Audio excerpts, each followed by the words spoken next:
and the order in which you get them can actually change the run as well. You don't want to pick too many passives at the beginning, because then you'll struggle to clear and then you won't have as much XP.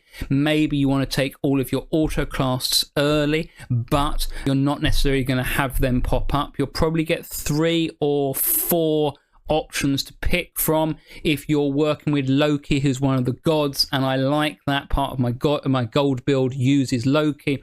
There's actually can be a penalty whereby he'll move it down to only having 2 options, and you get limits there. You want to pick what you can as quickly as possible. Make sure that you get the build. If you're unsure what you're doing or you're early in the game, just make sure you pick some skills. Once you've got all 5, you won't be presented with any more opportunities. So if you get your 2 for the class early, and then you get another upgrade for your class, you won't be presented with any more autocast options. You'll only have passives. So by doing this early, you can whittle it down which options you get.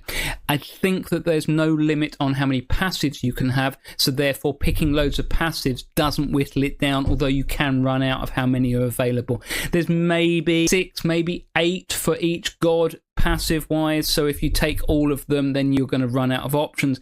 It will give you gold or health, which again reminds me of, I think Vampire Survivors does that. When you've upgraded everything, then it will give you something else you can pick. Yet another Zombie Survivor does something similar where you can do it. So I like that. That's clever. But it's the objectives here that really make the difference. You're going to run round. You get a choice of 2 to pick from. It can be easy or medium or hard. You get choices. On the higher levels, you will be forced to take some of the higher options. And then there's sort of a weather effect that will come in with one of it. That's a curse that you've got to actually clear. That really makes everything harder. On the final level, it actually blacks out most of the screen, so you can't see what's coming towards you. I really like that. That works well.